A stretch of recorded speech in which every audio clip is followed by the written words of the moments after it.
Do you remember how the official story about the war in Afghanistan is all about protecting the Afghan people, tracking down bin Laden, defeating the Taliban, and creating freedom, even though it actually isn't?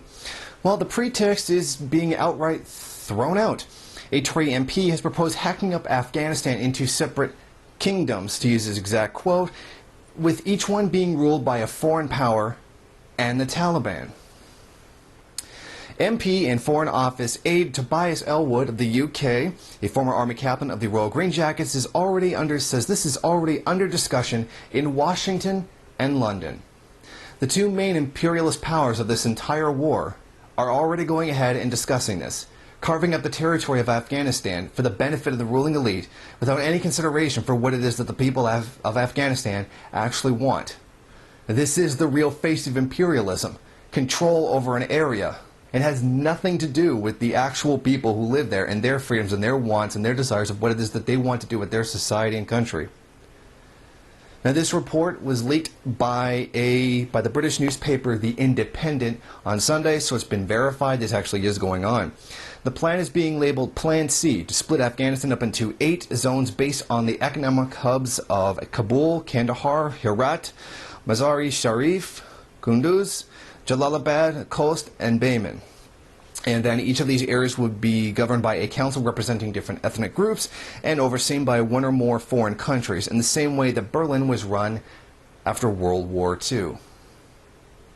Think about that.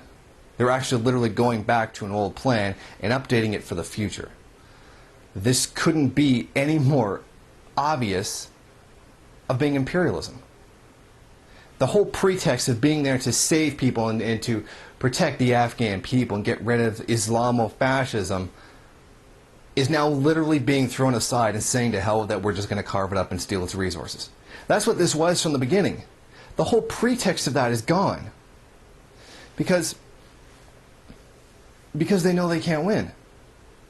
There is no beating the population into submission. So they're just going to carve it up. Literally.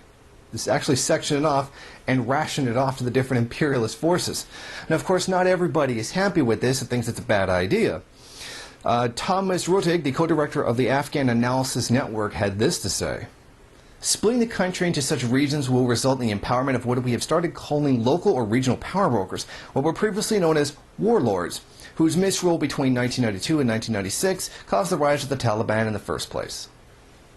Now, this definitely does demonstrate, because he is right in what he's saying, that defeating the Taliban is no longer the purpose, because they're acknowledging that they cannot win. They're basically saying to Karzai, we give up on you. You can't get the job done. You can't actually beat the Afghan population into submission, because they actually don't want you there. The elections were a straight-up fraud. And that the people of Afghanistan don't want things the way they are. That's why the government has next to no support and the Taliban has a lot of support, because they don't like being occupied, and frankly, I can't blame them. I wouldn't like being occupied either. With all the crimes and horrors carried out by these people, why should they want the government that was set up by the foreign powers? They're not going to like this new warlord system either. But this is about dividing people. They know they can't unify the population and then suppress it to make things function more easily. No, that's just not working. So now they're just going to carve the whole place up and then just ration out pieces to different, imperialist powers, showing that that's exactly what this whole thing was about to begin with. This was nothing about catching bin Laden. This was nothing about really stopping the Taliban. I mean, to a degree, it's profitable for them to stop it and gain control of the country, but the main goal of getting rid of the Taliban is not going to work. And it wasn't even necessary from the beginning if they thought they could buy out the Taliban. This isn't about protecting people. This is about making profits. They're now at the point where they're literally cutting everything up and handing it out to the foreign powers. They're literally going to give a hand to the Taliban to help run things. But this was supposed to be part of the problem to begin with that made us have to go into this war to begin with. So what's really going on here?